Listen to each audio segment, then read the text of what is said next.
कि प्रधानमंत्री शेख हसीना ने देश छोड़ दिया।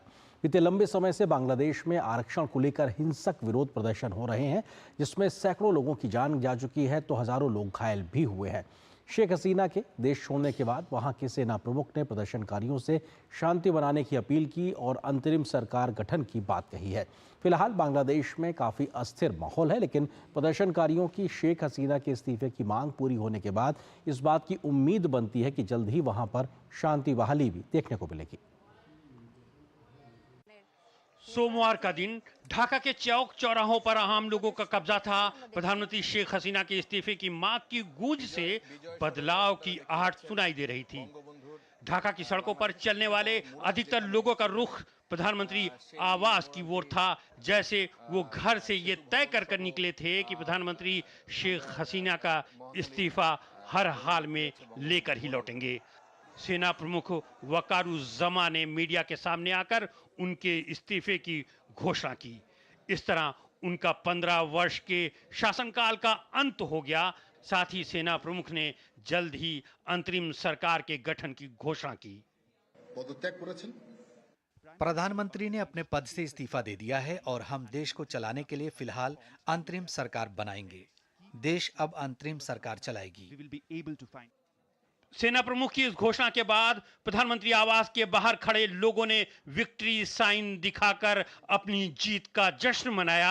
सैकड़ों प्रदर्शनकारी प्रधानमंत्री आवास में घुस गए। तस्वीरों में प्रदर्शनकारियों को प्रधानमंत्री आवास का सामान उठाकर ले जाते हुए देखा जा सकता है। हालांकि इससे पहले शेख हसीना सेना के हेलीकॉप्टर से अपने परिवार के साथ किसी सुरक्षित स्थान पर जा चुकी थीं। सेना प्रमुख ने अलग अलग राजनीतिक दलों से मुलाकात की। उन्होंने प्रदर्शनकारी छात्रों से घर लौट जाने की अपील की। कृपया सेना पर भरोसा रखें। मैं जिम्मेदारी लेता हूं और लोगों के जीवन और संपत्ति की रक्षा करने का वादा करता हूं। सेना पर विश्वास ना खोएं। हम आपकी मांगें पूरी करेंगे और शांति और सद्भाव वापस लाएंगे। प्रदर्शनकारियों ने आम लोगों से लॉन्ग मार्च टू ढाका का आह्वान किया था। एक दिन पहले ही प्रधानमंत्री शेख हसीना के इस्तीफे की मांग कर रहे प्रदर्शनकारियों और सत्तारूढ़ दल के समर्थकों के बीच अलग अलग हिस्सों में हुई हिंसक झड़प में 100 से अधिक लोगों की मौत हो गई थी। सभी बड़े शहरों में लाखों की तादाद में लोग शेख हसीना के इस्तीफे की मांग करते हुए सड़कों पर उतर आए। राजधानी ढाका पर प्रदर्शनकारियों ने पूरी तरह से कब्जा कर लिया। लाखों लोग प्रमुख चौराहों पर जमा हो गए।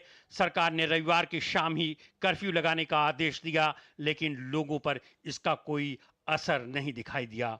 उल्टे प्रदर्शनकारियों ने नागरिक सविनय अवज्ञा का ऐलान कर दिया, यानी सरकार को बिजली का बिल टैक्स देने से मना कर दिया। सरकार ने अपने खिलाफ सविनय अवज्ञा आंदोलन से निपटने के लिए सोमवार से 3 दिन की छुट्टी की घोषणा की। छुट्टियों के दौरान सभी निजी और सार्वजनिक संस्थान, बैंक, अदालतें और शैक्षणिक संस्थान बंद रखने के लिए कहा गया। ढाका के मौजूदा हालात में प्रदर्शनकारियों ने धनमंडी इलाके में गृह मंत्री के आवास में भी घुसकर तोड़फोड़ की। राजनीतिक उथल पुथल के बीच 3G और 4G के नेटवर्क को बहाल कर दिया गया है। कंपनी ने कहा है कि हालिया राजनीतिक उथल पुथल के दौरान मोबाइल इंटरनेट सेवाएं बंद होने के बावजूद वॉयस और SMS कनेक्टिविटी बरकरार रखी गई थी।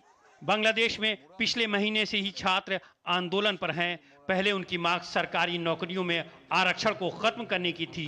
बाद में वो शेख हसीना के प्रधानमंत्री पद से इस्तीफे की मांग करने लगे। तो इस पूरे घटनाक्रम के बीच में भारत